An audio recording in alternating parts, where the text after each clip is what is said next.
Welcome back, everyone, on tonight's On the Money, making sense of the wild series of sessions on Wall Street.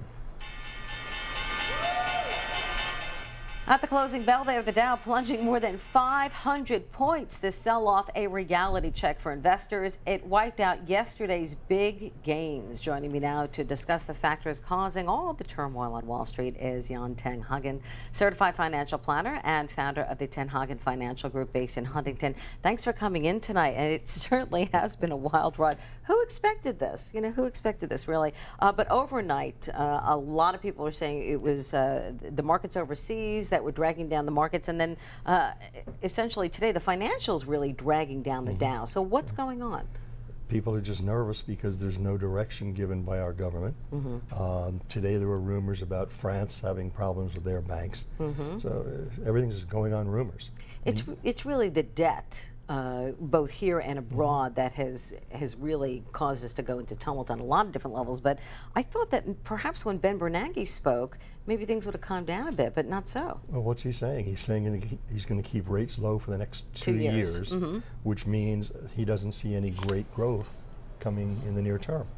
So how is that giving people encouragement to go out and spend their money, which will reduce the unemployment, et cetera?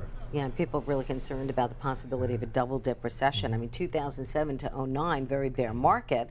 It looks like we're going right down that path again. Yeah, except that right now you've got some very, very strong corporate earnings, which are being overshadowed by the overall concern of, you know, how am I going to get more money? How am I going to get a raise? How am I going to find a job? So as far as what we're looking at right now, getting into the marketplace, what should we be looking at? We look at gold. Everybody's talking about gold. It went up to 1,800 an ounce, which is pretty significant. Sure, and it's probably going to go a bit higher. It's the place to run to. But if it's at 1,800, is now the time to go jumping into it.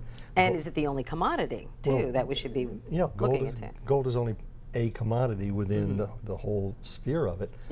So yeah, you should have somebody. You should have, you know, commodities, natural resources, as 5 to 10% of your portfolio on a regular basis. So at this point, if it's at 1,800, yeah, may go higher. It might go to 2,000. If you've got big profits, I'd probably take some off the table. So not all, but some. Time to sell a little bit? Maybe. Yeah. Okay. Well, as far as selling, you can't do that until you take a look at your portfolio and see what's going on. So is now the time to reevaluate? Traditionally, September, October, some of the roughest months in the marketplace. Yeah, but right now is a very good time to look at your portfolio. Ask yourself, here's what I own. If I didn't own it today, would I buy it?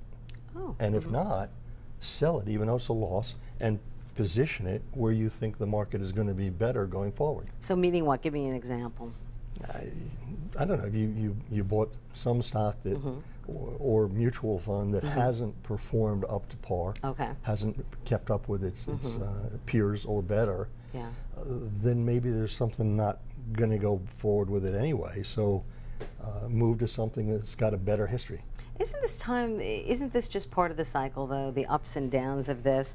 Maybe what the only difference now is that we're living in this 24/7 high-tech global marketplace, so things happen in an instant. Does that impact the market gyrations at this point? Very much. Yesterday, it went 600 points in a few minutes. It's amazing. It wasn't individuals calling their brokers and saying, buy, sell, buy, sell. It was computers that all of a sudden they all lined up and said, buy, buy, buy, buy, and off we go. So it's just these gyrations in here. As I think I mentioned before, look at somebody like walking up a hill playing with a yo-yo, and what you're doing is staring at the yo-yo, which is getting you totally confused. Look at the gradual growth, and there are corporations with good earnings right now. So look for those. Those are the companies you want to look at. So a good time to meet with your financial advisor then. It's always, anytime there's any crisis in the market, talk to your advisor. But not necessarily the time to make any big moves, I would think, especially heading into this time of the year, right? No, you're making adjustments, and you should be rebalancing on a periodic basis.